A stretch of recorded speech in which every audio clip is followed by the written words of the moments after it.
Gas prices are soaring. Electronics are getting more expensive. The cost of living, just in general, is continuing to rise. But there is a trend happening in consumer electronics specifically that doesn't have anything to do with inflation. I'm going to talk about what is happening, why consumer electronics are getting more expensive, and a few ways that you might be able to save some money on consumer electronics. So today's episode is all about the rising cost of consumer electronics in 2026.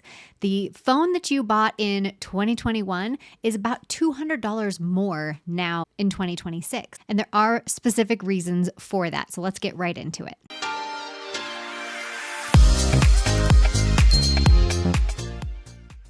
So I assume we're all feeling the pinch with gas prices.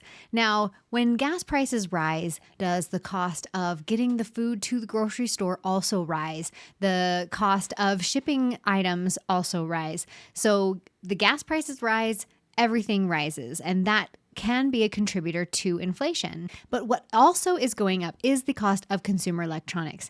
And it leads you to think, what is the chicken and the egg situation here? Is it the cost of consumer electronics that's driving prices to go up everywhere? So let's say it costs a company more to have electronics for their employees. So now their cost of goods sold goes up, and that in turn increases your price. So let's say they're building a new McDonald's and they've got new order screens. Well, those order screens are now more expensive.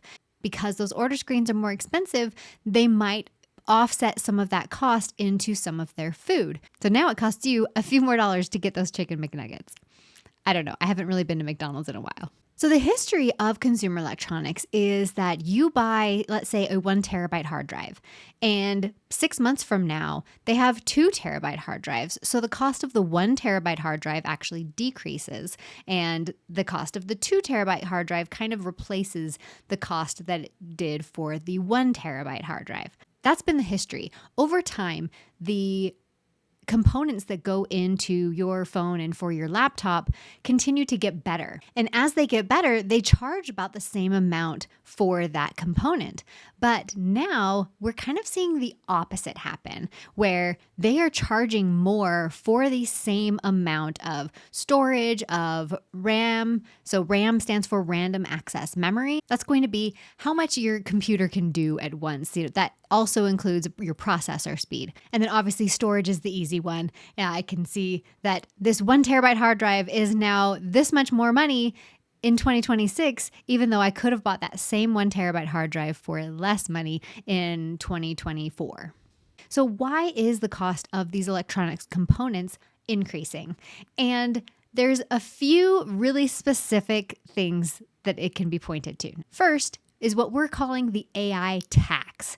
And the reason it's called the AI tax is all of these AI services need a lot of processor power, RAM, and hardware space in order to generate the answers or the images or whatever you need from the AI. So these large data centers are buying up all of the components that go into making AI happen. So if you have this large data center and you need to build more data centers because the requests for your AI are continuing to come in and you need more. So now you're going to be buying up all of the RAM chips and all of the processor chips and all of the storage so that you can build these data centers. So this is called the AI tax. And so the more AI we have integrated into every component that we are interacting with, the more these data centers need to beef up their production. So demand for these components is extremely high right now as companies are ramping up their AI platforms. So this just goes back to basic economics with the law of supply and demand. So if the demand is super high for something, then you can charge more for that product because it's taking you some time to get all of that produced. Because they're all being bought up super fast, then it's going to be a problem for the supply because everybody's buying it up. So as these components costs go up, then the price of the phone itself, the computer, whatever it is you are trying to buy, also goes up because they also need these same components, the chips and the storage for their devices. Another thing that's kind of going into this consumer electronics increase is some politics. So you may have seen, you may not have, and I may do a complete episode about the router ban. The government has come out and said that any Wi-Fi routers that are not built in the United States are going to be banned from being purchased in the United States. Now, there isn't a modern router out there that is produced in the United States at this point. So it's going to require all of these companies to move their production to the United States if they want to continue to sell Wi-Fi routers. Now, Wi-Fi router, I always say, is the most used device in your house. If you think about it, almost every device in your house goes through that Wi-Fi router to get internet connection. So whether you have your Wi-Fi router provided to you from your internet services provider or that you bought your own Wi-Fi router, that is the component in your house that is used the most because every single, like your smart TV, your gaming systems, your phone, your computers, everything is getting internet access from that device. So the Wi-Fi router is actually one of the most important components in your house. And I always say it's wise to spend a little bit of money to get a really good router. $300 to $600 is probably a good option. But now that all of the Wi-Fi routers that are sold in the United States are going to have to be manufactured in the United States, the cost of that is going to skyrocket because it does cost more money to manufacture something in the United States than it does in, say, China or somewhere else. So because the Wi-Fi router is kind of that gatekeeper for your house, that is why the government is super concerned about other foreign entities being able to access your Wi-Fi router. Well, what's going to happen when they're going to require phones or tablets or computers to also be manufactured in the United States? I don't think it's a very far leap to get to that place because your Wi-Fi router, sure, if it gets compromised, there's a lot of stuff it can access in your house. But if your phone is compromised, that is even worse. There is so much data that you have stored in your phone that a bad actor can get a lot of information on your phone, on your computer. So if the Wi-Fi router manufacturing is the problem, when is it going to be the phone and the computer manufacturing that is the problem as well? So these kind of legislations where it's where it's going to cost more to make all of your electronic devices. It's going to cost more because the components cost more. It's going to cost more because of regulations and tariffs. So we might be getting to a tipping point where consumer electronics are going to be outrageously expensive. So how can you save some money on consumer electronics in 2026? The first thing you might want to do is go buy last year's model. So Samsung released the S26 this year, maybe go out and find some S25s. Those are already manufactured and the components cost what they cost. So those devices are going to be less expensive because they've already used all the components. It costs what it costs. So if you're not particular about having the latest and greatest, start looking for last year's model.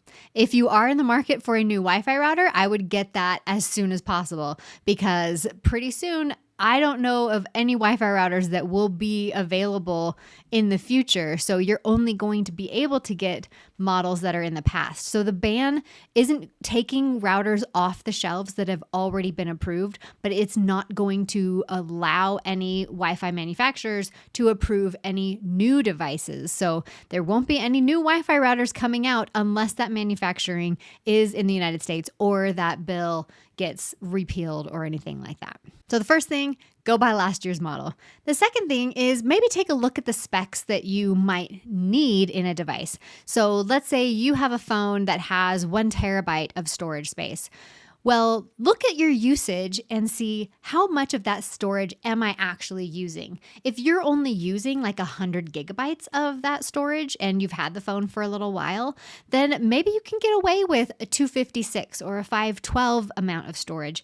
because you're not even using 256 gigs of storage on that device. So why do you need a whole terabyte on the device that's going to be more expensive when you're not going to utilize that full terabyte? So take a look at that usage, especially on the storage side. Now, on the processor and RAM side, are you doing anything on your computer that's very RAM heavy or processor heavy? So RAM is going to allow you to have a lot of applications running at the same time. So do you switch a lot between different applications? Then you might need a higher amount of RAM. Or do you do something that's very processor heavy, like image creation, video creation, like CAD drawings, things like that, is going to need a high level of processor and RAM. But if the things that you do the most is just internet browsing or doing things in Chrome or things like that where you're not using a whole lot of applications, then you can get away with less RAM and a smaller processor. Because Windows does kind of take a lot of RAM on its own, I wouldn't get anything less than maybe 16 gigabytes of RAM, and that's even for just internet browsing. But if you do have a lot of applications going at the same time, I would look more towards like 32, 64 gigs of RAM.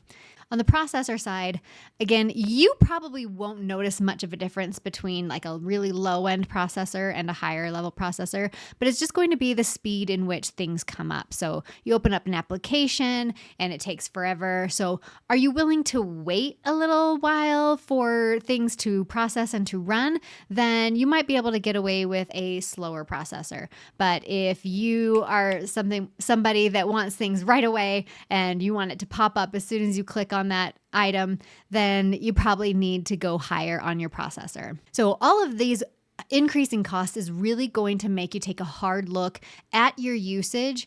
Maybe you can get away with a smaller amount of storage, RAM, and processor speed. The other thing, if you're really looking into saving money, is can your purchase wait? I am betting that the supply and demand will eventually even out. They will manufacture enough chips to keep these data centers running. So the demand for the chips is going to go down because they've built everything up and we're kind of at the max of where we're going to be, and we're kind of a steady growth after that. Right now, it's just such a high level of growth in the AI space. That demand is super, super high right now. But as that demand evens out, or maybe production levels increase to meet up with that demand, then it's going to even out and we are going to see kind of a leveling out of that part of it. And then as bills pass or regulations get passed or get repealed, then we might see some of that even out as well, because eventually American citizens are not going to be able to tolerate such an increased cost. So can you wait on your purchase? Maybe a year, maybe two, to see all of that kind of even out, and then the electronics get a little bit more reasonable. So next time you're at the store and you see the cost of electronics, take a deep breath. Figure out, can it wait? Can you buy last year's model, or do I need the specs that are in the highest level? And then you should be able to go from there and hopefully save a little bit of money. So be safe out there, be smart out there, and we will see you in the next one.